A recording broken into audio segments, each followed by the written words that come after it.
tunai part 6 in say the way ta in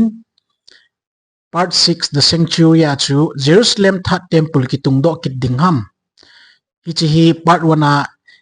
het chit diu a hi ye chun ban nei chan ni ki li ti we tia in ki dal ha nau chu in tunya hi chung sang thu in het thim gut diu he ong tulaya Christian mainline denomination da hi Jerusalem temple that temple ki ti hong ki tungdo dinga hi ting le chun antichrist hung ding do ding aban ta le kum thum le ke hi ta ju kum sagi tribulation ki ti za za ging za na ichi ho akona hi ichi ho tabang ki na hung ping do in hell and see ki ti ho tim le he ki ti ho deaf han ki ti ho zone he ki ti ho khanga hi tabang thwil na hung ki pan hi cho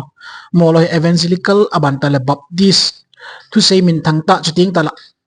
bia eschatological events thil la dinga hung min chi loi pen khat long chani ho cho amo loin ale khabu la wani seu chui phem tai le antichrist must make his debut on earth in the Jewish temple ani ti oi hi chi amo theory hung lun theina ding le ata ta hung ki su theina dinga chu Jerusalem ai that temple hung ki sado ki dinga hi ti chu amoin ani helo hi e chule hi cha bible changa pan sat naw thu pi pen chu second Thessalonica bung ni chang thum chang li hi a hi in koi mai ma chan ki lap la sa hiun aze chu hla mang na hung lung ma sading chule dan su sia chon se pa mang tha cha pa chu hung ke phong do ding ama chen do pat ding pathin min pu zo si le ho zo si chunga ama ki choi sanga pathin ho in ki sana jong hung towa hung ki pathin sa ding a hina lai ji ani ti AD 70 kuma chu Jerusalem temple ki ti hi Rome 10 ani su si noi tai hi jong le amo thwil antichrist pathin ho na hung tawding hung ki pathian sa ding he ti guilun na dinga chu that temple hi hung ki sado ki dinga hi tia chu theory si mo he hian lang jong la bible in hi tabang cho sei mo mo ham ai lo ai le bible in pi se ham ti zo hi amo thwil to ki bang lo be khan hai bible in gil zo le thu zo a thu sei do num khadam cho hi chu tu nya ki chin ta het khan du poi mo ka sa ma ma jing cho hi e ai mi ma Jerusalem temple ti taute atu sima bul lang hi thamat ga nong ba ni ti ipu pau leng David hin Jerusalem temple hi permanently asa do ding ani nom he pun bu ho win khiala chna hian lang jong le na than thiem ngaw na ko ma ni sei chui phem tia hele first chronicle bung som na segi chang som na khat som na ni semai le chule hungi ti dinga hi ani khuo ahung bai za na puna pate to khom dinga na chi teng nanunga na chila khat ka tun no ding ama chu na sapati la akona hi ding chule alengam ka phu da dinga hi ama chun inei sa pi ding chule ke man tun so na dinga alal to na ka tun do pi ding hi chitamang cha chu David in zong acha pa Solomon in ahin tun do ding hi ti chin ta confirm ni bol kini first chronicle bung som ni le chang gu isimai le chule aman ka za na cha pa Solomon aman ka in le ko hung sungo sa ding hi aje chu ama chu ka cha pa dinga kal hen do hitan ke man apa ka hi ding a hi ati na ten thiem gau pan ni sei pi in chuting ta le pat thin ama ta jong David ko ma ni sei hi ya chu nangina tun do ding hi poi na khanga nanga ko na chila ang ping Solomon chun atun do ding hi ati ya chu patchini ni chi Jerusalem ho in ki tun do ding thu prophecy ni sei pen hi dual application jong mu thei khatum cho ka so pite ho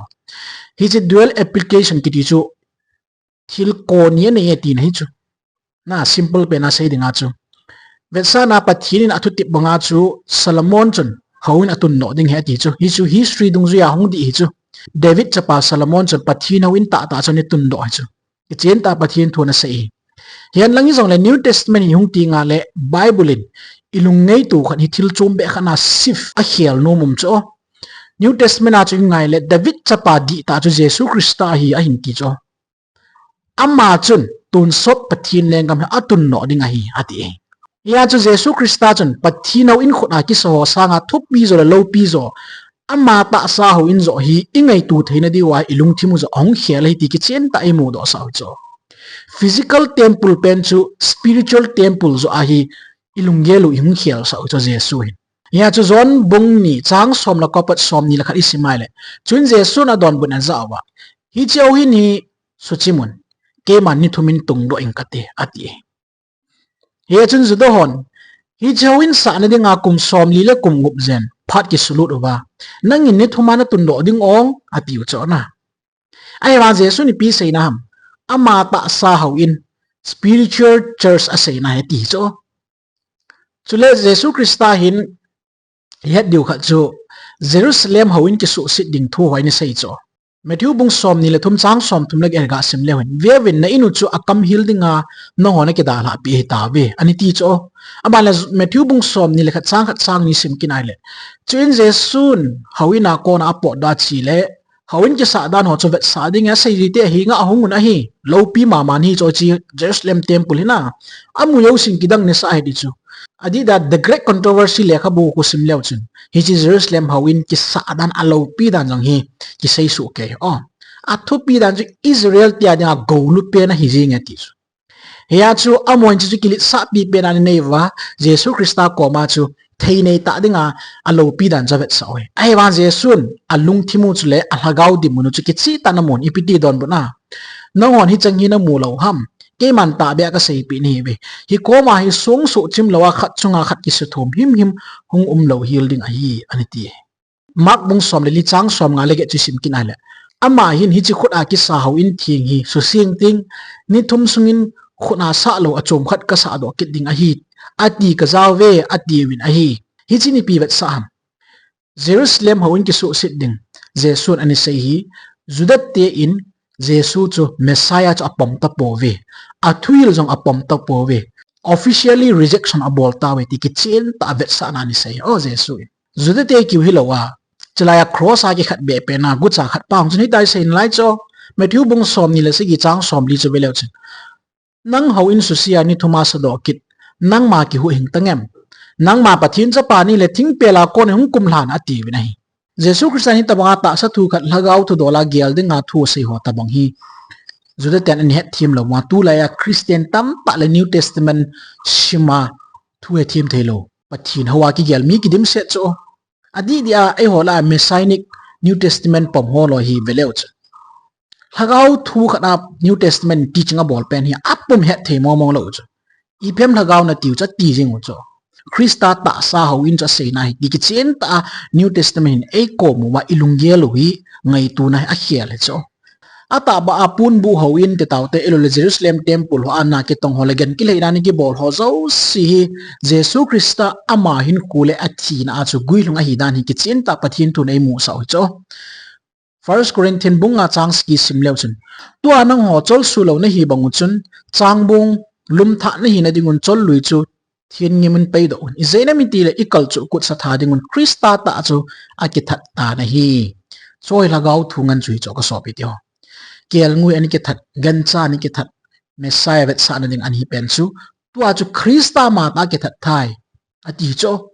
hi chi ja chu changbung lum tha hi wa chol lui si i thi ngim na diwa lagau thu do la chu ilungge lu i khial na diwa e ki ko na cho physical temple angai ta poi apoi mo ta poi ti vet sa na dinga chu mak bung som nga chang som thum le ge nai ki chin ta evidence sung ki mu ta cho chuin hoina pon dal lin cho chunga pat anui ge jin ai e tha pe jin ke ni ki su tai di chu mun thing chu nung ki khanna pon dal hi chu la chu physical temple sanga thu pi zo Christa ho in ta sa ta zo chu athu pi zo hi tai ti vet sa na chu ting ta le all rituals ki ti ho gen ki le na ho zo si cha poi mo ta poi mi zo si chu Christa nga thiam chang thei hi tai ti vet sa ni hi ta bang pon dal chani ke chula hi che banga chu tua hi hawin tha Christa ta sa chu inei wa chu ting ta le ta san mi te zo si hi bon chawa thiam pu chi le leng in sunga pathin ei simo hi tai ti chu ki chen ta pathin thun ei hi lo hi e First Peter bungni chang ko disimai le ahin muthima ko na amawa kidang ta sunga lut dinga na ko do pau phatna chu na phon do theina ding wa nongo nam hlan chom leng thim pu vai pi thiang chule ama tum hidinga pathin mi te na hiu ei tai tem pula pon dal cho chunga par anui chan gi ke lai ta ya chu hi chi chan wo chu i chan theu he abana thu phon bung khat chang gup isimai le chule avai pu na gam gi le apathin le apa thim pu ai siam wa chu lo pi le wa choina le thunei na ton sot tun sai gizin amma a hi jing ta hen amen Jesu Christa thi zo zo a hi juda Christian masalo si chon Jesu hi pathin kel ngoi nau di ta chu hi ti ki chen ta ani ta san su ke zo hi in koi ma chan lungop kai na ni nei lo he amo mo nga juda te temple chu gan ki leina ding mo mo an ki sim cho hi jong le New Testament ji ho hin thagao hoina lut na ding le thim pu chi hin na dinga chu temple ta angai ta poi ki chu ki chen ta direction ei ni hi lo hi First Corinthians bung thum chang som luga pa som si gi si mai le pathin in thing na hiwa chule na sung ma pathin lagaw chen chun hel lo ham pathin in thing su bo a chu pathin ama chu su mang ding hi izenem dile pathin in chu thiang ta hi nong ho jong chu ti ma chu na hi we ati abana Bible chang sim kit le Ephesians bung ni chang som lo ko pat som ni la kha isimai le hi je chun tu a kalin nang ho maljin le ko pem ni ta po ve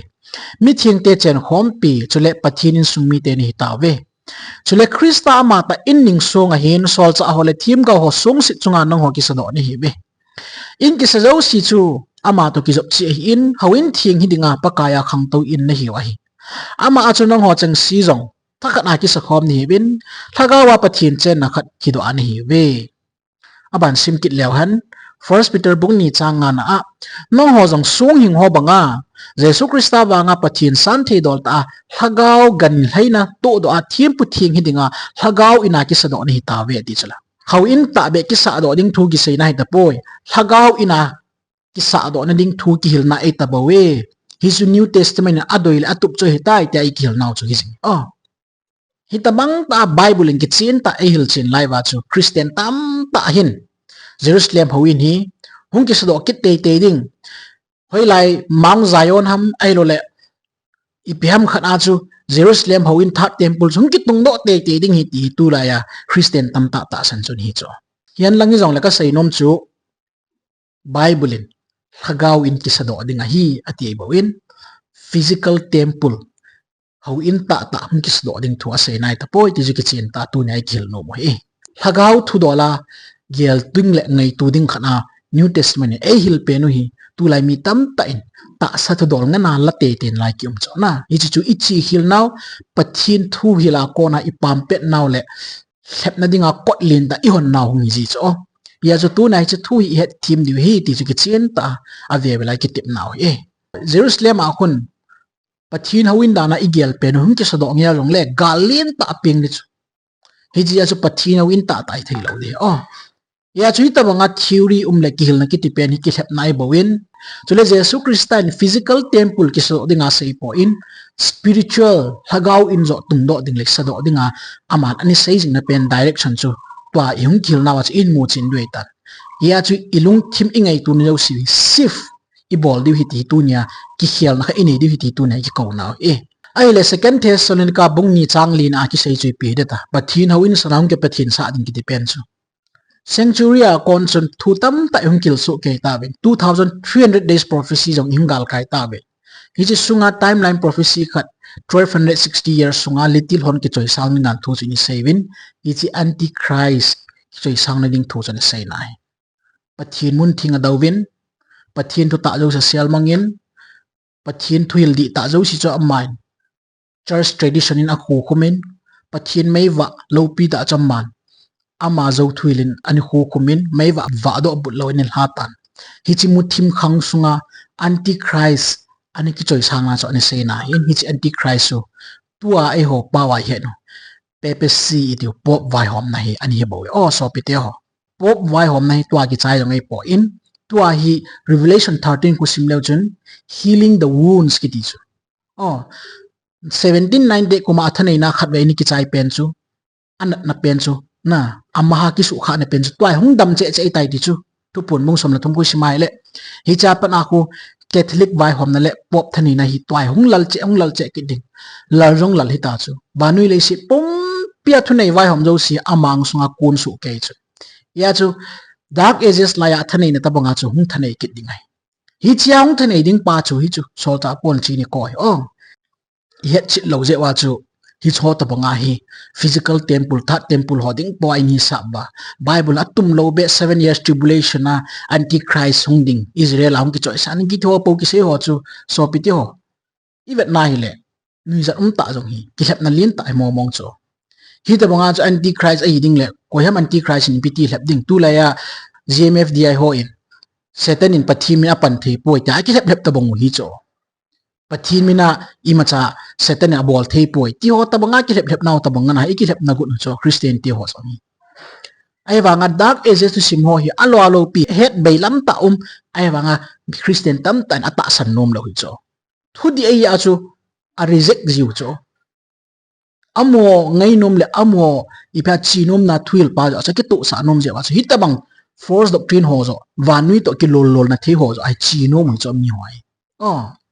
ya cha de na den jal heti ka sei do nom he chong le tu na iki thuil pe no 1260 years pen hi je sweet hoin hitabang history sial mang na gut jing ho in bible a ki sei wang to mang the lo heti ka sei do nom he ye chun pathian tu ta hi tu dan hi tiwin pangdat jing hi tiwi hi chu sanctuary part by part na kil na wa e ho het the kham bep ding le a process tung zui ta pathian tu ban nai cha het thim ni ma kil na ngi tan tin ya chu sanctuary process a ko nai pathian tu ta mat ding dan mu ding dan lampi tam ta in zlo de ka ta san tai hi cha ko na ipiti next step na la ding ham na na khet ding ai ta in ye chun pathian tu zil na le pathian tu ta ki bul phu na dingin ilung thim ko hong jing hitin so piti ho jesu krista hung kit na ding ki gutai ti we pathian pa thei bu pe ta